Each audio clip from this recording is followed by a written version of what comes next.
Hello and welcome. You are listening to the Rival and Queen podcast. I'm Ashley. And I'm Sarah. We're so happy you are here with us. We share with lots of other local podcasters at B&B Media, and we got to spend the morning together early today recording some fun stuff. For the podcast, we've been in studio twice today, and let me tell you, this new studio is very dope. Professional. Super professional. So professional. And Sarah, we also just finished an amazing 5-course dinner at Hopscotch Dinner Club, which we have Steph Ogilvie on tonight, which we'll get to in a little bit. But how good was your meal? I have so much to say. I'm like tomatoes. Okay, yes. We did the 5-course tasting menu, vegetarian. First of all, as you said, Steph Ogilvie on the podcast today, and everyone buckle up. Steph was on Canada's Top Chef. That's how we connected with her. So we went for the full-on tasting menu, and it was the best tomatoes I've ever had in North America. Wow. Ever. It was amazing from start to finish. The presentation, which if you follow her on Instagram, which you should, yes, all her plates are so beautiful. There's so much color and a little bit of flowers. And I mean, the food did not disappoint. There was a lion's mane schnitzel, which is like a mushroom, but it literally tasted just like a... Had a meaty texture for sure. Oh my God, and I love the schnitzel. You realize, yeah, you're having vegetables, but it is still very filling. So we planned this episode a bit differently. We had to go try the restaurant before we recorded the intro because we wanted you guys to know such a great little spot. We were so inspired after talking to Steph that we wanted to run down and try Hopscotch, and it's a great little spot. We highly recommend it. And we had the best seat. We were sitting right by the window, and it was just lovely. And I've really missed you. I feel like I haven't seen you because you were in Newfoundland. We're touching. One thing that I didn't know anything about before this episode was foraging and preserving. Obsessed. Well, I'm not obsessed. I've never done it before. But here's the thing. When I was listening to Steph talk about foraging, well, I've never ever wanted to do it because I'm scared I'll poison myself is truly what my fear is. But having her like talk about how important it is to get like the local flavors where you are, I'm now convinced I need to get a guide to take us out. And if people don't know what that is, so foraging is just basically what, Sarah? Walking through the woods. It's not just walking through the woods. Shoreline. It's basically picking up and getting your own food in your environment. So it could be in the woods. It could be in the seashore. Is that right? On the seashore. She said seashells on the seashore. We have never been into this, but we are now convinced that foraging, preserving, we got to give her a whirl. Those were the exciting aspects. We didn't get to see Steph when we were there. No. She's working so hard and so busy.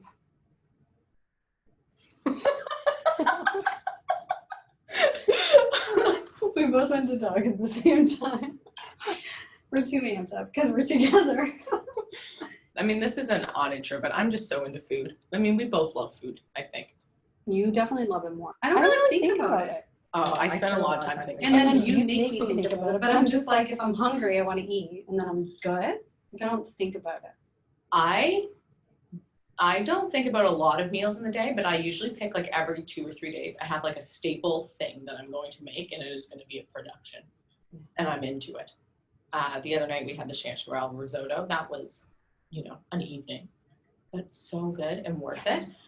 The one thing that I did ask Steph that I didn't ask on the episode was about marinating, because I'm not super good at this with meats. So if you're a foodie out there, here's what she gave me for tips. Marinating's important. She said definitely season, and you can think of brines as well for chicken. And she said you can use pickle juice. Right. There was something else she said as well. I can't remember, but there was another something salty. I think is good too. Well, the pickle juice is salty, so that's true. She recommended that as a brine, which I was super excited about. As you may have guessed, this episode all about food, all about Top Chef behind the scenes as well, which was kind of cool. It's so cool that she came second in Top Chef Canada. That's a mouthful. And kind of understanding what it's like to be on a reality show, because it's a crazy experience. You're thinking about what you're doing 24/7.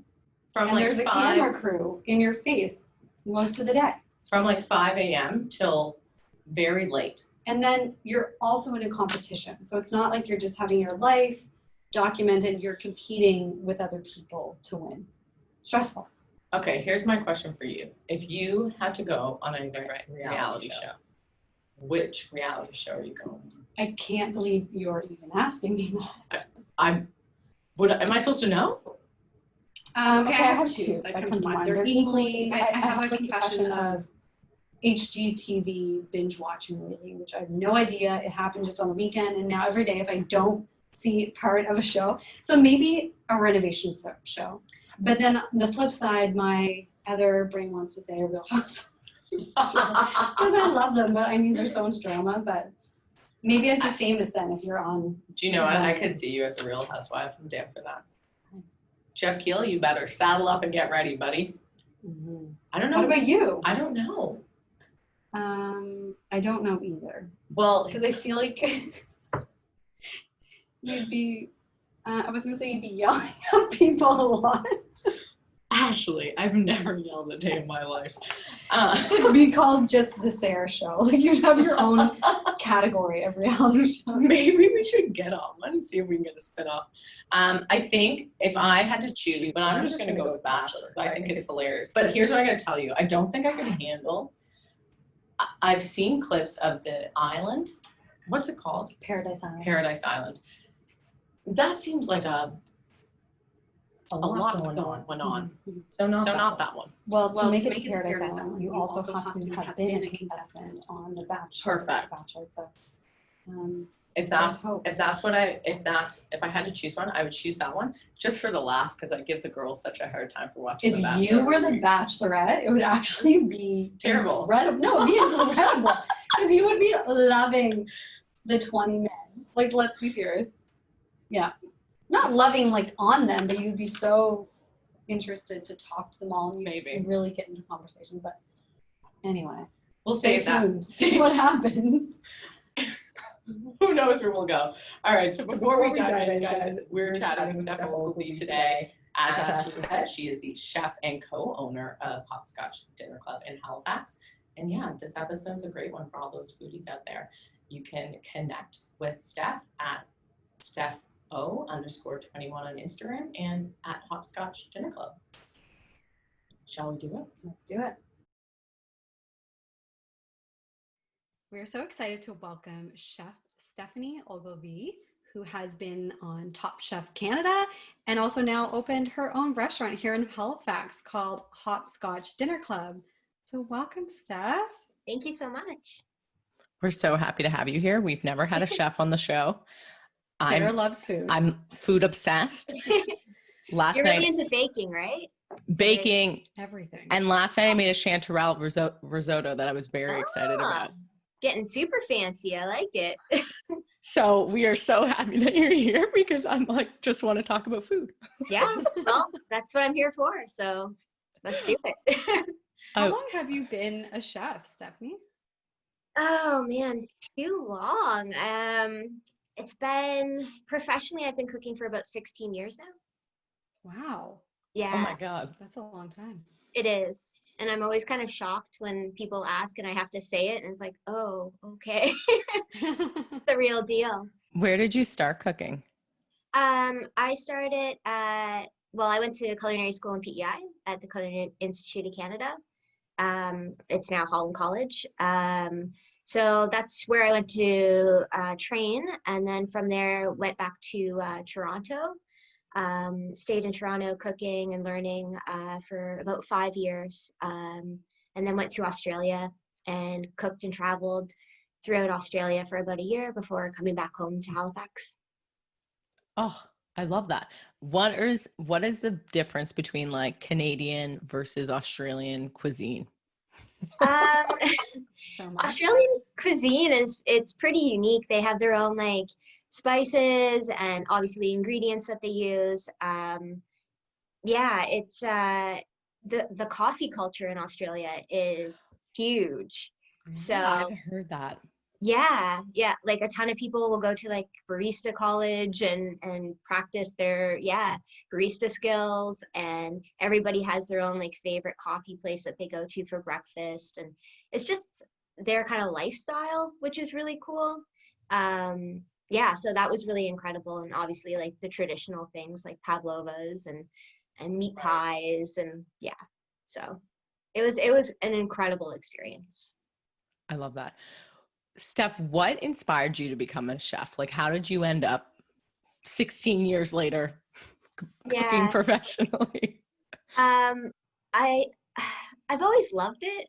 I've always found myself kind of gravitating to something that was creative. I love being able to just create something from start to finish and being able to present it to people and getting that like immediate honest feedback, I guess. My grandmother was a huge inspiration for me. I started when I was really little, just cooking with her all the time, and making bread and pies and preserving things. And we would, she'd always have like these dinners, and it was just an incredible like way to get everybody together around a table and connect with one another. And I always thought it was really special the way that it could bring people together. And yeah, I don't know, it's always been such a huge part. And my parents definitely, they've always kind of pushed me to just do what you love and don't worry about the money will come, and I'm still waiting for that. But yeah, it's always just been a passion. And so, yeah, wouldn't have it any other way. That's awesome. So you spent a ton of time when you were younger cooking with your grandmother. What sort of things, you mentioned bread, but what are there some dishes you've kind of used as inspiration at your restaurant now, or anything that kind of you brought forward from your childhood? Definitely. I think that there's a bunch of dishes from my childhood. I think everybody has those dishes that you kind of remember, whether it's even just like the smell of something, or the texture, the taste, the ingredients, and it just kind of sparks a memory. And I think that that's kind of like a really unique and fun kind of place to start when you're making a dish. So especially we're so lucky with the produce and everything that we have locally. So like mustard pickles, my grandmother, everybody's grandmother in the East Coast, I think, probably made mustard pickles. But yeah, that's like something that's super seasonal, and it kind of sparks it's a dish that everybody's familiar with, but you can kind of take and make your own. A few years ago, there's one company in Newfoundland, I'm from Newfoundland, Stephanie, that makes mustard pickles. And a few years ago, they said they were going to stop making them. And there was such backlash from the public. I think they kept going, or someone bought them and is now making the recipe. Yeah, you just have to. It's tradition. Like even like the mustard pickles, I guess what we've done recently is taken green tomatoes and slice them super thin, and you're treating them with like all of those spices and flavors of mustard pickles, but you're not actually like cooking them. You're just preserving them in that flavor profile, so they don't actually break down, and it's been kind of fun. But yeah, that's just one example, but there's a ton of different traditional things that people have made that you're like, oh, I could take that and recreate it. So I love that. We want to get into what I think is going to be gossip. It's not gossip at all. So just let's all relax. Let's talk about Top Chef, because that's exciting. Yeah. Exciting. Like, you were the runner-up in the latest season of Top Chef, so you went all the way. Yeah. What was that experience like?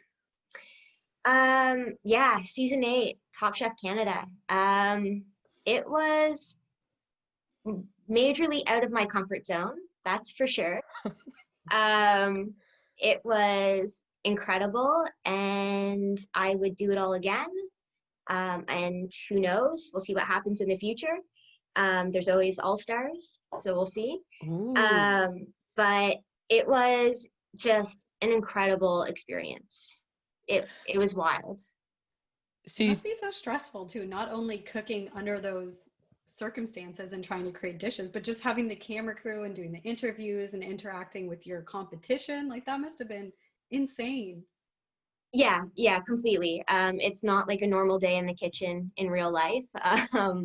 It was, your cortisol is just through the roof the entire time because you don't know what's going to happen. You're just kind of like waking up super early and you're waiting and you're getting mic'd up and you're getting your jacket on, and then you're in the kitchen and you're just kind of like waiting to see what they're going to throw at you. Okay. And it's pretty wild, the whole thing.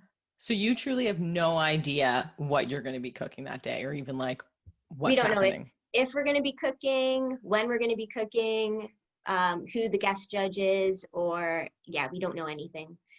We're just kind of like kept in the room together waiting, and then you kind of get shuttled down into the kitchen, and you don't know what they're going to throw at you. So is it something you always wanted to do, or did someone absolutely kind of recommend not. you try out? How'd that go? It did not cross my mind at all to like participate in that, to audition, because you have to go through an audition process for it. Do you have to cook for the audition, or is it just you talking? Okay. Yeah. Improve yourself. So somebody kind of like, well, for me, what happened was Renee, who was on the season before from the canteen, she kind of mentioned it to me and was just like, you'd be really great at this. You should apply. I don't think I did apply right away because it was kind of like, no, I don't think so. I don't think that's for me. And then I started thinking about it more. And, it's an incredible opportunity to, just try. And it was kind of, I don't know, I think I kind of struggled with it a little bit. Like it's an amazing opportunity to go and do this. You can win a ton of money and notoriety, and my goal and passion was to have my own restaurant. So this was just another stepping stone opportunity to do that. Like just go and cook. That's what I do every day. So right. That was just kind of like get out of my own way and try. So somebody reached out, one of the producers, and I said yes. And then had to go through the interview process with them a little bit. I went out to do my cooking demo for them, Audition in Toronto. So that was fun. I flew with like a side of halibut in my luggage. So you got to pick your meal for the audition and bring everything with you? Yeah. It was pretty weird. Yeah. Didn't get stopped at the airport, so couldn't trust the halibut, not fresh. No, I really couldn't. I didn't want to risk it. So I showed up in Toronto and had my suitcase full of halibut and was ready to go. It was really weird, but it was a good time. It worked out well. They said yes. They wanted to have me on the season. So what did you make for the audition meal? The audition meal was a dulse and sea lettuce crusted halibut, and then it was on, I think, a cauliflower puree. I had gone out the night before to forage for sea asparagus, so I brought sea asparagus with me and roe and like gooseberries and did a little salad on top. Sounds so healthy and delicious. I think we're gonna have to talk about foraging, but before we do, what I want to know is, was there like one meal when you were on Top Chef? I think this is such a unique experience. Was there one meal that you were like, oh my God, I've messed this up. This is a disaster? Oh, completely. Yeah. What there happened? were a couple. You made it to final two, so it must have all been pretty solid. Yeah. But you're constantly just critiquing yourself the entire time. And for me, like, I really get in my own head, and when you're in that situation, yes, everybody's like friendly. We were really lucky. Like, it was a great group of chefs. They're all, I can call them friends now, have plans to hopefully collaborate at some point when we're allowed. But like, they're incredible and they're super talented. And it was supportive because we're all going through this together, this crazy, unique, stressful situation. But the goal is all the same for us, and you're in competition for that same goal. So you can't really just talk to one another about food or like what you're worried about with your dish that you're putting forward. So Right. it was kind of weird in that sense, because that's all we all wanted to do was talk food and learn from one another and cook for fun and just hang out and like learn from one another, which you can't really do that. So you're just kind of sitting there, for me, like just stewing over, oh, like I messed that up. Why did I choose that ingredient? Or why did I, just put that on the dish or not put that on the dish? So for me, the PEI challenge with the beef, I left off what I thought was one of the most pivotal components of my dish, which was a sea truffle butter. So sea truffle is a sea lettuce that grows on the coast in Nova Scotia, and it smells and tastes exactly like truffle, but it's a seaweed. It's super cool. Yeah. I'm sorry, where do we get this? Yeah. So it's like, it's on the shores, like low tide on the shoreline. We can pick it ourselves? And you can pick it yourselves and dry it out. Yeah. You're going to have to go on a foraging trip. I think you're going to have to take us on a foraging trip. Yeah. I'll eat whatever gets brought back from this trip. Well, like foraging on the ocean though, on the beach, it's a ton of fun because there's like, I don't know, personally, I like it more than mushroom picking because the flies aren't as bad. There's usually a breeze, you're out in the open, you're walking along the water. When you're picking mushrooms, you're kind of like in the forest and the flies. So, but yeah, sea truffle is incredible. It's, it's one of the special ingredients that just kind of grows in our own backyards and on the ocean floor, and it's just really cool. So it smells and it tastes like truffle, and I turned it into this butter to put on the steak, and it was with like PEI butter, and it was supposed to tie the dish together, and I don't know, I spaced when I was plating my dish and it was tucked away. There's some other issues with like my cooler being removed and all that, and I didn't get it on the plate, and I was pretty upset about it. So that one really sucked. That's hard because it's like, you have it ready and it was just a moment. A mental moment. Oh yeah, completely. And I actually like was so angry that I made everybody taste the butter afterwards. I was just walking around with like spoonfuls of butter to the other chefs being like, try this, you have to try it, it's really good. So yeah. On the flip, can you tell us what your best meal was you made on the show, or the one that you're most proud of? Most proud of, I don't know. I'm usually pretty hard on myself. And nothing is perfect. You don't really have a lot of time to do what you want to do. It's just, you pick what you're going to make and you just have to run with it. And there's no looking back. So there are some really amazing guest judges, though, that it was really incredible to cook for them. And impressing them was like really important. So the tuna tartare for Chef Patrick Chris from Aloe Restaurant, that one was really good. Oh, so good. The lamb dish, because we had a European destination competition and I got Glasgow, so I had no idea. First thing I thought of was haggis, so I tried to recreate haggis, and ended up winning that challenge, and that one was really cool. So that turned out fantastic. Yeah, they were really happy with it. It was it won, so that's great. So that's probably maybe one of my favorites. And the kids competition, winning that was really cool because it went to a really good cause, and it was vegetables as dessert. So that was a fun kids challenge. Are always so honest. So honest. Oh, brutally honest. Yeah. If they don't like it, they'll definitely let you know. So I saw on Sarah's Instagram the other day that she just came back from Newfoundland and she had a full cooler of meat. I don't know Yeah. what else you had in there. I had moose meat, Arctic char, cod, wild And there's no Newfoundland, issues blueberries, when you bring stuff beef. across? No, there's no issues. I mean, you can't. Awesome. That's the only way you can get moose here. There you go. Yeah. You got to I've bring never your traveled with any dead dead animals. meat. Well, let me There's tell a you, first time for everything, you know. Air Canada has no problems with it.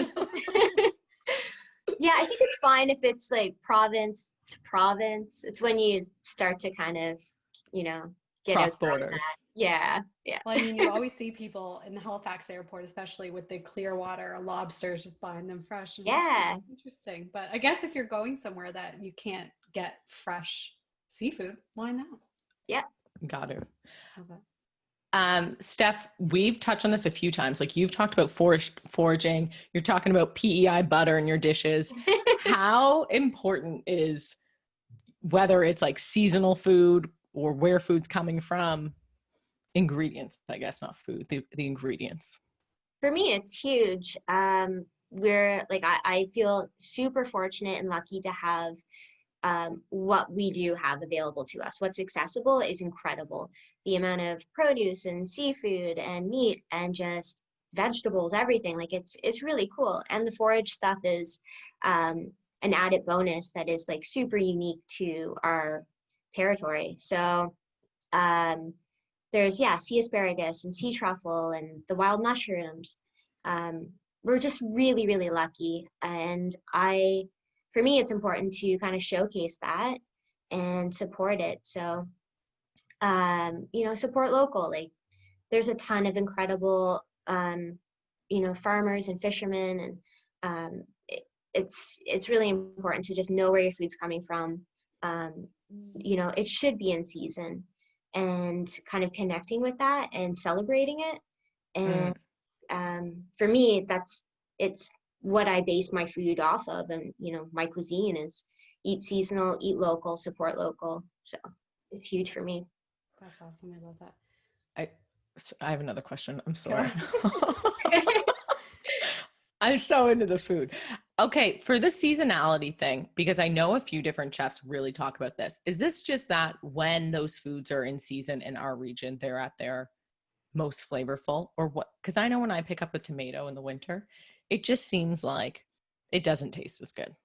No, it doesn't, because it's being like brought in from California or Mexico, and it's traveled, and it's not going to be the same quality as if you were to go out to the farmer's market today and grab a tomato that's, it's grown here, which is great, and it's at its peak season and quality, and that's how it should be eaten. There's nothing better than eating a tomato off the vine, just picking a cherry tomato, and it's still warm, and it's how it should taste. And same thing with like berries. Like there's so many berries right now. It's the best time of the year, and you can't compare that to a berry that you get in a plastic container in February that just tastes like water, Right. So yeah, it's hard to do in the wintertime for us, because what we have available is the beets and the squash and the cabbage and things that generally typically aren't as exciting. But that's why this time of year is so incredible, because we get to take all of those fruits and vegetables and preserve them at the height of their seasonality and use them later on, so that we get to take that little bit of summer and what is so exciting and interesting and bring it back in February, when you have beets to play with and you want something else to put with it. So I want to talk about your new restaurant, Hopscotch Dinner Club. And I want to know, because we walk by it quite often, but tell us about the name and the little bunny on the side. So my partner and I, Brock, my boyfriend, we've been cooking together for about 10 years now. On and off, we would work at different restaurants. He was my sous chef way back at Jane's on the Common for a little bit. And then we've always had the same goal of having our own restaurant. And we kind of started it as a supper club, a dinner club out of our apartment, which you're not allowed to do. I want to put that out there. But we found ourselves in a position where we just wanted to create, and we weren't necessarily being able to do that to the full extent where we were working at the time. We wanted to make our own food, and we wanted to make it accessible for the foodies and the cooks that we know and love and work with. And sometimes that's really difficult when you're a chef or a cook in the industry to get a night off and go out and eat, because typically you're the one behind the line working the service. So, and we wanted to make it accessible for them money-wise as well. So we were doing something ridiculous like 12, 14 courses out of the apartment for like $50 to start. It's like we're not making any money off of it, but it was purely like we wanted to continue to learn and grow and challenge ourselves and provide an experience for people. And it was a ton of fun. It was a lot of work because we were both still working. It's a lot of food, and it was just a lot. We're both working full time, and this was like day off. We're just going to do a 12-course dinner for 8 people or whatever. No problem. Was it good to get feedback in that kind of situation as well from the people that are trying your guys' dishes you're creating? Yeah, absolutely. Because we were trying some pretty weird stuff and coming up with things that we hadn't made before. We just wanted to, we had an idea and we'd, run away with it, and it would turn into something else. And so it was really cool to just like, from mind to paper to plate, kind of see this unfold and get the reactions from people. You always know when it's good because the room goes very quiet, which is terrifying when you're out back, but typically that's a good sign. Did you figure out in an interesting way that you weren't allowed to do that? Yeah. Our landlords didn't really appreciate it so much. It started small. It was a very innocent, we're just going to have friends and colleagues over. And it was only 8 people max. And then it kind of snowballed, and we outgrew our apartment and our little table. And so it just kind of blew up, and people that we didn't know were messaging us to, come and have one of these crazy dinners. And so we outgrew our apartment space, and we ended up working out of the Ratonneau kitchen, which the kitchen tables, where Improv Cafe is now. And we started that with, I think, 12 people, and then it went up to 15, and then it went up to 20, and then 24. And we were running out of plates because, we bought plate sets for 12, and now all of a sudden we have, 24 people. And so then we kind of outgrew that space. We ended up at Water and Bone for a bit, doing dinners out of that. And then I guess COVID kind of hit, and we had this incredible opportunity where Craig, the owner of Chives, basically said, because I was working at Chives as the chef de cuisine at the time, and he just kind of presented the opportunity to us to take over. He knew that we needed a kitchen and a space that was our own, and a place to make our food in a more permanent way. And he's super busy and just wanted to help out. So very, very fortunate. That is so awesome, especially in a space that you know and loved. Yeah, absolutely. Like, we feel incredibly lucky to have been given this opportunity to just, hear like you, to have that support, to have that mentorship and support, and just a chance for someone to say, hey, this is yours. I believe in you. You can do it. Yeah. So. And then I feel like I won. That's amazing. And make it your own. Like you said, you and your partner wanted to create those dishes and kind of the experience that you wanted. So congrats. That's awesome. So when we come to Hopscotch, what is the experience we and all of our listeners can expect? What kind of food are we going to get? It's, it's maritime kind of classic food, classic maritime kind of food, but with a twist. We like to incorporate, those foraged ingredients that are funky and fun and that we want to share with people. Also just like different micros and things. I love it when diners are out there and they're like, what is this green?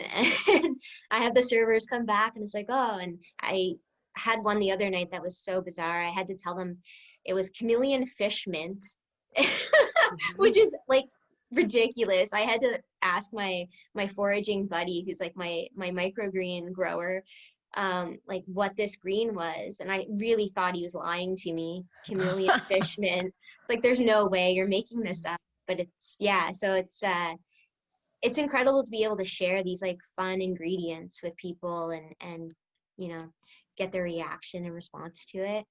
But yeah, the food, there's something for everybody. It's, we've got everything from pork ribs and waffles on right now to a green tomato dish with churros burrata and halibut. Yeah. It's definitely local. It's all seasonal. It changes fairly frequently, but there's definitely something for everybody on there. I love that. Okay, I want to know, I've just got a bunch of super random questions for you that I feel like I want to know what your favorite style of cooking is that isn't like local, but if you're going to make like a great meal for yourself, something different, what kind of cooking are you going to do? What kind of dish are we looking at? For at home or just like what she craves to cook? It could be at home. I don't know where your creative sense is hitting you. Like where you want to, what's your favorite style of cooking besides maybe the local stuff? If you were going to pick up, I don't know, a regional cookbook, where are you going? It's pretty eclectic. I like to experiment with all of it. Definitely growing up in Toronto was like eye-opening for just experiencing so many different cultural cuisines and appreciating, what each one brings to the table, and it's unique and it's awesome. I think I gravitate right now. Also, like your style changes through the years and the trends, and it definitely affects it. But right now, I'd say that a lot of my stuff is kind of Middle Eastern flavors. So, but with bringing the like Nova Scotia twist to it always. So we have like a lamb kofta dish on right now that is kind of our donair, I guess. So it has those like cumin and coriander flavors, but and like tahini with it that's whipped. And then we have a sea buckthorn relish on it, which is like another forage local thing. So, but yeah, probably like Middle Eastern kind of flavors. I'm guilty of putting cardamom in a lot of things. Black cardamom, especially. I don't even know what that is. It's like an great. Indian spice, isn't it? It also goes in mulled wine, I think. Yeah. Cardamom is awesome. It's got such a citrusy, bright flavor to it. And the black cardamom is kind of smoky, so that one's really cool. But yeah, Middle Eastern, Indian. I love Thai stuff. So like, especially right now, because we're growing incredible melons here. So like being able to incorporate like Thai basil and melons is pretty fun. Yeah, I guess those are kind of my flavor profiles that I'm playing with right now. Yeah. How often do you guys change up the menu at Hopscotch? I get bored really easily, so it changes pretty frequently. And also I get really envious when I see beautiful vegetables pop up from somebody else, and if I don't have them, I kind of get angry and like we have to change something. Yeah. I love that, because then you can go and just experience so many different dishes so often. Yeah. I want to go so bad. I wish it was Tuesday. We'll go this week. We're coming this week to see you. We're doing a tasting menu on Wednesday, and it's going to be vegetarian, I think, this Wednesday. Ooh. So that's a new thing we're doing, is like a 5-course tasting on Wednesdays. So it's like sold. It's always going to change, and we just kind of make it up on the fly. And I think we're going to go vegetarian this week. So yeah. Oh, I love that. So every Wednesday is different. Yeah. Cool. Yeah, but you can also just order off the menu, so you don't have to do the tasting, but something fun. I like that. I love that so much. How important is foraging? I've never done this, but I love to cook. Should I go foraging? How do I start? What do I get? You need a guide. I need a guide. I need a guide so I don't kill myself. Yeah, it's not every mushroom is the same. So you definitely you want a little bit of knowledge in what you're picking and what you're eating. But definitely you should. It's incredible, and the things that we have here are just mind-blowing. And we take for granted because we just don't know. We walk over it and don't realize that we can actually eat it, and that's pretty incredible. So the sea buckthorn, the chanterelles that grow here, they're incredible. It's been a pretty weird mushroom season, but we definitely get some really good mushrooms. The sea buckthorn, sea asparagus. There's all kinds of greens. All right, I'm gonna take up foraging. I've never done it before, but I feel like maybe that will make my cooking better. I don't know. Or just more interesting. Well, we'll have to plan a foraging trip and just like go out and pick some fun stuff. Show us the things that aren't poisonous and edible. I want to do that 100%. That's key, not poisonous. Yeah. For someone who is an at-home cook, and a lot of our listeners are, is there a dish that we should learn to master? What do you think? Probably, man, I don't know. A dish to master. I mean, like everybody's made sourdough now, right? I have not made sourdough. Not either, but I feel like that was really popular during COVID. Yeah. Super. I mean, eggs are always something that people struggle with. Like a really like perfect omelet is a special thing. So to be able to do that like French style and it's all creamy and rolled up, that's something that's like everybody should know how to do. Roasted chicken. Everybody should have like a couple of chicken dishes. All right. Yeah, some, like classics like that. A carbonara, pasta carbonara. Can't go wrong. I'm going to work on my omelet as soon as we're off of this. Is there any tips for elevating our food prep? Like from a chef, you've got to have something to help us get better. Sharp knives. Sharp knives. Love it. Yeah, have to have sharp knives. What else? Just seasoning things. I think tasting things. You're your own judge. You're the one eating it. So taste your food, like as you're making it, taste it and don't be afraid to experiment.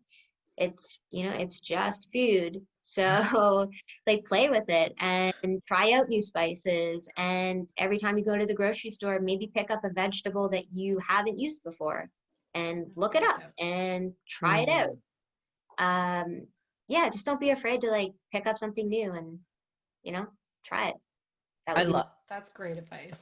Because that seems very attainable just to buy something. It could be a different type of squash maybe you don't buy, especially this time of year. I know there's things I don't know in the grocery store. So now we're going to start doing this. I love that idea. Yeah. That's a fabulous tip. Stephanie, what are some of your favorite restaurants, literally anywhere in the world? The last like restaurant experience that I had that I guess wasn't here was in Toronto, and we went to what was it? Canis in Toronto. Okay. The tasting menu there, that was incredible. I think they've since closed, but it was really an amazing experience. Also Actinolite in Toronto, which was really good. Really great restaurant. We're going to PEI on Friday, so I'm so excited to try. You'll have to go and say hi to Lucy. Yes. Yeah. She was on with you. She was one of the other runners up, wasn't she? Yeah, she was from PEI, so yeah. And they're going to be here next week. We're doing an event at Hopscotch, Bubble Buddies, we're calling it. That's awesome. So it's going to be a 6-course tasting menu from Sean, which was the Newfoundland competitor, and Lucy's coming up from PEI, and we're each going to do a couple of courses. So that'll be a lot of fun. Cool. I love that. What did you take away from Top Chef? Because it sounds like it was a super impactful experience for you. Yeah, I mean, like you just push yourself to the limit. You don't really realize what you're capable of until you're pushed in that situation. And, you know, you only have 20 minutes or half an hour to come up with the best dish of your life. And yeah, it's something that I'm super proud of. It wasn't something that I thought I would ever do. And like I said, was completely out of my comfort zone, to be on national TV and have cameras in your face and being judged, and it was scary, but I'm really happy that I said yes and did it. Yeah, I mean, and just the friendships and relationships with the different competitors. Some really incredibly talented chefs from all over, and I'm like so lucky to just have them to call on and chat with, and yeah. It sounds like a really nice network. Yeah, an experience that you guys all went through together, so probably very bonding. Oh yeah, completely. Especially with what's going on with COVID, just being able to talk to each other about it and find out how other people are experiencing it in different provinces and what they're doing to pivot, and yeah. Awesome. Well, we're so happy we met you, and we cannot wait to come and check out your restaurant and meet you in person. Yeah, let me know. Absolutely. And we always like to ask everyone on the Rival and Queen podcast, what lights you up right now? It could be personally, it could be business, food, kind of what's getting you fired up?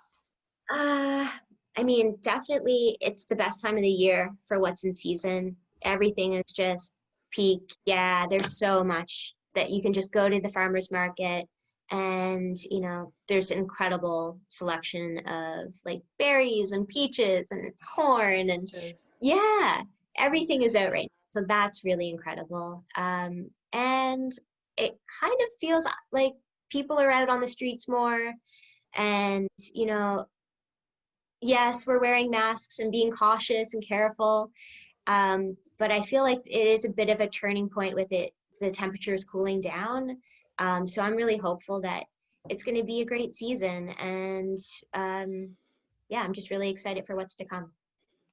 Amazing. And where can people find you on social media? Social media, I have Instagram, Stepho_21, Hopscotch Dinner Club on Instagram as well. Yeah. And we can find you if you're in Halifax on Barrington Street. Yeah, 1537 Barrington Street. And also, season 8. Yeah. Of Top Chef Canada. Top Chef Canada. Yeah, if you want to watch Top Chef, it's on the Food Network Canada. So, yeah. We love that. Steph, before we wrap, we're going to play a made-up game. That's ours, called Queenie Grams. Super easy. All you do is pick a number between 1 and 89. I'm going to ask you a question. Then we're going to all go around and answer a question. Okay. So any number between 1 and 89. Let's do 83. 83. What's the best concert you've ever been to? Ooh. Oh. Best concert. Are you a music gal? I'm not a huge like live music person. Just don't get to do it often enough. But I guess Arcade Fire. Ooh. Good choice. I feel like they were like every girl I went to high school with loved. And boy, loved Arcade Fire. So talented. Yeah, it was a full stage. It was, that was a pretty good concert for sure. I love that. You go, Sarah. All right, I'm going to do 82 for some reason. Oh, what would you be famous for? Probably talking in some capacity. I was going to say smuggling products, like food over the borders, but being arrested for smuggling food. And foraging in areas not meant private properties, perhaps. I want to be very clear. I have Nexus. If it ever comes back, I have never brought food illegally across any foreign borders. Okay, we believe you. Yeah. I've got coolers of meat. Yeah. No, that I think, I don't know. Yeah, hopefully not doing anything too illegal. Anyways, Ash. Okay, I'm gonna go in the low numbers, and 23 is coming to my brain. All right. Oh, this is perfect for this conversation. Oh, it is, and I didn't even see it. Steph, you're gonna have to answer this one too. What are your 3 essentials that you have in your fridge or your cupboards? Ooh, I'm gonna say eggs. Always have eggs. I actually ran out of eggs today, so I need to get eggs, greens, and I'm gonna add 2 more: bananas and rice cakes. For some reason, I always like throw some hummus on a rice cake or avocado. I'm with you, girl. Those are must-haves. What about you, Steph? Coffee.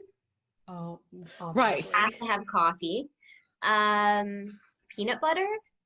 Can't go wrong. Yep. On a spoon, on bread. Have to have bread. On the rice cake. Yeah. I love rice cake so much. It's weird. Butter. And butter. Butter. Yeah, you can make anything with butter. Really can. It makes everything better. I'm with you on that front. This has been such a lovely conversation, just to even get to know you better and listening to you talk about food and what you're doing. You're so passionate about it. It's incredible. We're so excited to come to Hopscotch. Yeah, let me know when you're coming, because we'll make sure that you're well fed, and we'll have to go on a foraging trip at some point. So that'd be incredible. We would love to do that. Yeah. We'll take videos. The R&Q community can follow along. Sweet. We love this. Thanks so much, Steph. Thank you. Thank you so much. Really a pleasure chatting.